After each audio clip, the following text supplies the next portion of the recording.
Welcome back नाज़रीन। Clinic online में दोबारा खुश आमदीद तमाम उन व्यूअर्स ने जिन्होंने अभी अभी ज्वाइन किया। उनको बताता चलूँ कि आज हम बात कर रहे हैं जिस्म में दर्द, जिसको हम जनरलाइज बॉडी एक या बॉडी पेन आप समझ लीजिए, आम लफ्ज़ों में इसको यही कहा जाता है।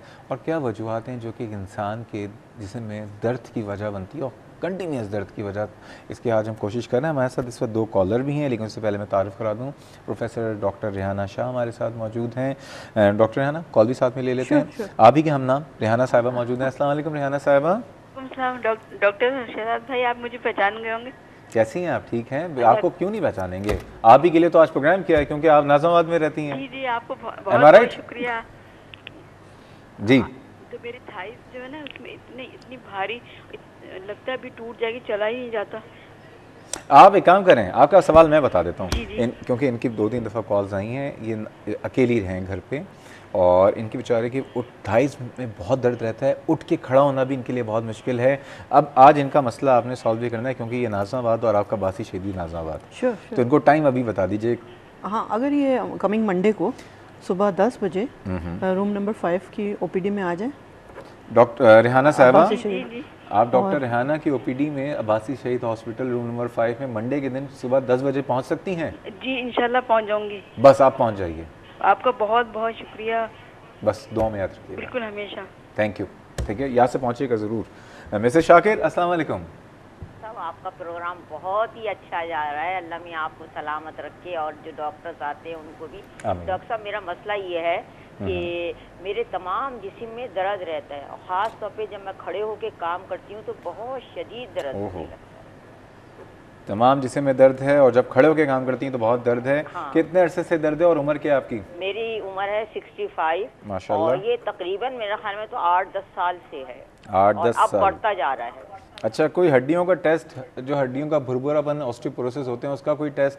हाँ, वो है ऑस्टियोपोरोसिस बताया। डेक्सा स्कैन करवाया है कोई आपने? नहीं, वो तो नहीं करवाया। वो जरूरी है, क्योंकि डेक्सा स्कैन से हम कंफर्म कर सकते हैं कि ऑस्टियोपोरोसिस है। सवाल पूछना है आपने इनसे? नहीं, मैं समझ। ठीक है, वैसे शाकिर आपके सवाल का जवाब देते हैं, लेकिन उससे पहले हमारी कॉलर थी फरहत, उनके सवाल का जवाब देना है। जी देखिए, फरहत ने जो बताया कि शी इज़ जस्ट 32 तो और बैक एक भी है और सर्वाइकल पेन भी है, तो मैं उनको यही रिकमेंड करूँगी कि सबसे पहले अपना एक्सरे तो यकीनन उन्होंने मेरे ख्याल अब तक करवा लिया होगा। एक्सरे LS मतलब बैक ऑस्टियोफाइट्स उसमें आए थे। हाँ, तो ये वरिंग है। ऑस्टियोफाइट्स अगर इस एज में है। ऑस्टियोफाइट क्या होता है? ऑस्टियोफाइट समझ लें एक्स्ट्रा हड्डी का बढ़ जाना। ठीक है। मतलब छोटे छोटे बोनी स्पाइक्स निकल आते हैं जो कि नर्व को इम्पिंच कर सकते हैं, और जॉइंट स्पेसेस भी बढ़े हुए। हाँ, तो वो या फिर एक MRI ज़रूर करा लें, क्योंकि स्पाइन के प्रॉब्लम में सर्वाइकल और जो लंबर नीचे की स्पाइन है या थोरेसिक स्पाइन, उसमें MRI का बहुत बड़ा रोल होता है। उससे बड़ी क्लियर पिक्चर हो सकती है। तो if she can afford it, MRI करा लें।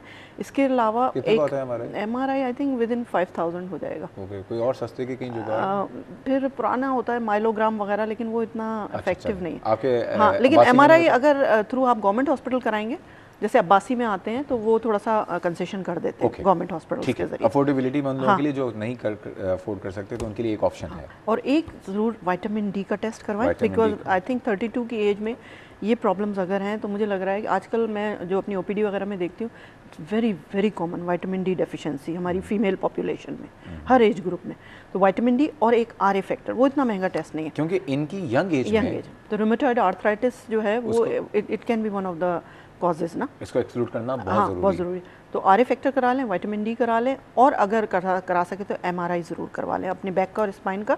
और इसको इग्नोर ना करें, इसके फिर रिजल्ट्स के साथ मुझे आके दिखा दें, तो फिर हम इनका मतलब सर्वाइकल स्पॉन्डिलाइसिस, उन दोनों में क्या फ़र्क है? हाँ, देखिए, सर्वाइकल स्पॉन्डिलाइसिस तो बिल्कुल एक डिफरेंट चीज़ होती है। सर्वाइकल स्पॉन्डिलाइसिस में जो मोहरे होते हैं, 7 मोहरे होते हैं हमारी गर्दन के अंदर, सर्वाइकल स्पाइन के, गर्दन के पीछे के 7 मोहरे होते हैं। तो वो अगर उनमें कैल्शियम की कमी हो या विटामिन D की कमी हो, या उसमें जैसे ये बता रही हैं ऑस्टियोफाइट्स अगर निकल आए छोटे छोटे, तो न सिर्फ ये कि गर्दन में दर्द होगा, बल्कि जैसा ये बता रही थी ना कि इनको सर उठाती हैं तो चक्कर आते हैं, चक्कर भी आते हैं, देख नहीं पाती, गर्दन पीछे कमर में तकलीफ होती है। हाँ, तो ये सब जो होते हैं ना, ये सर्वाइकल स्पॉन्डिलाइसिस की सर्वाइकल स्पॉन्डिलाइसिस भी लग रहा है। हाँ, और डिजेनरेटिव ऑस्टियोआर्थराइटिस भी लग रहा है। टेस्ट करवाइए फराज साहिबा, और डॉक्टर साहब के पास चली जाइए। हमने तो खुला इनका पता ठिकाना सब बता दिया।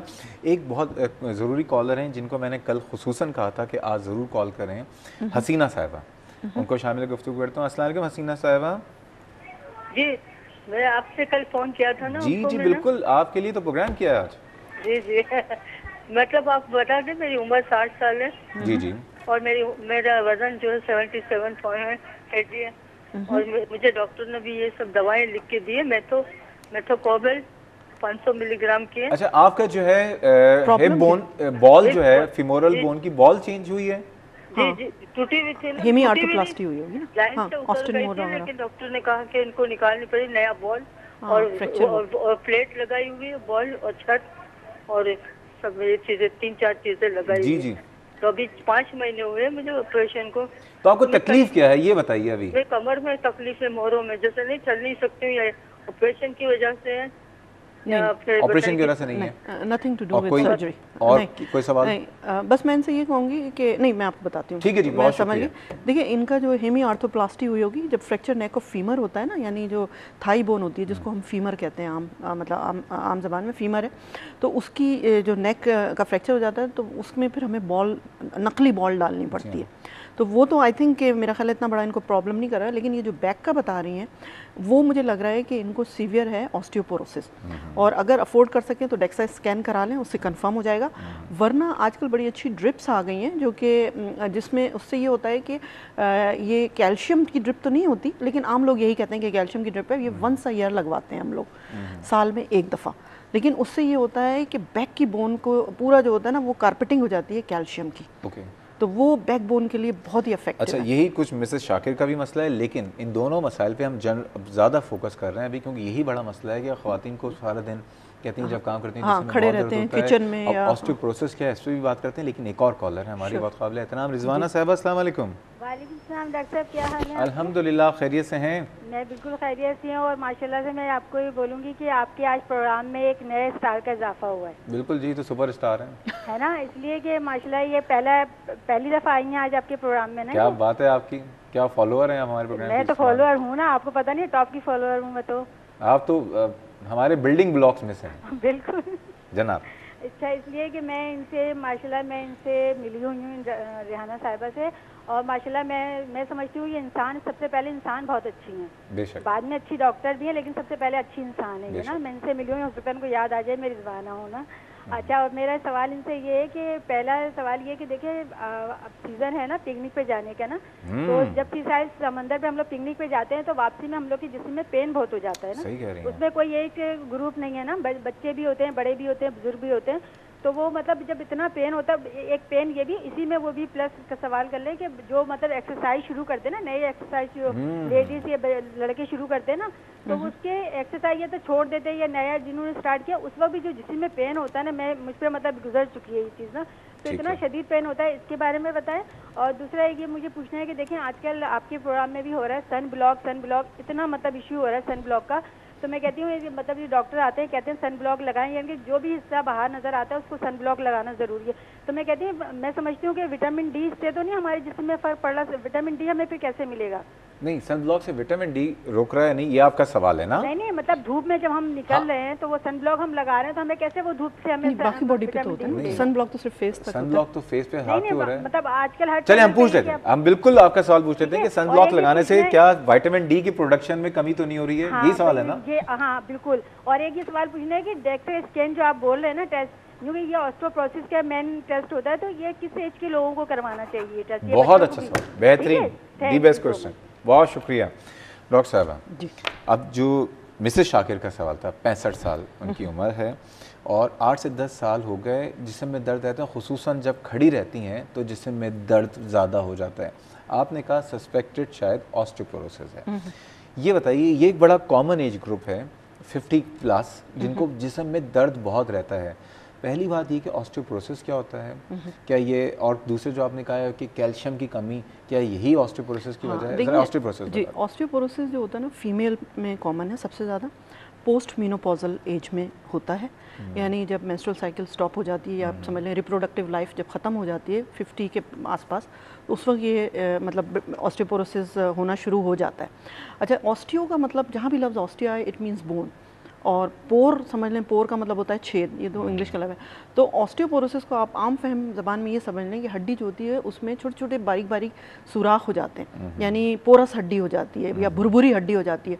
तो वो हड्डी जो होती है ना वो बहुत ब्रिटल होती है, मतलब उसके टूटने का भी खतरा होता है, और ख़ासतौर पर जो कमर के मोहरे होते हैं वो पिचक भी जाते हैं। तो जैसा कि हसीना साहिबा का भी हमने डिस्कस किया कि मोहरे जो होते हैं ना, ऑस्टियोपोरोसिस में मोहरों की जो हाइट होती है वो कम हो जाती है। तो इवन ये होता है कि आधा से 1 इंच औरत की हाइट भी कम हो जाती है। तो मतलब ये भी नोट किया गया है, सारी चीज़ें मेडिकली प्रूवन है। तो ऑस्टियोपोरोसिस से बचने का सब होता अच्छा, है। पहली बात यहाँ पे सवाल ये कि ऑस्टियोपोरोसिस को डायग्नोज कैसे करेंगे और किस उम्र में कौन सा टेस्ट ज़रूरी है कराना, जैसे कि रिजवाना साहिबा ने पूछा, लेकिन इसका जवाब पता है आप कब देंगी? ब्रेक के बाद। नाज़रीन, बात हो रही है जिसम में दर्द क्यों हो रहा है, ऑस्टियोपोरोसिस अगर है तो ऑस्टियोपोरोसिस क्या भला है, कैसे पता चलेगा कि किसी को भी ऑस्टियोपोरोसिस है, और पता चल जाए तो फिर इसका इलाज क्या है, सारी बातें करेंगे। जा रहे हैं एक छोटे से ब्रेक पे, हमारे साथ रहिएगा।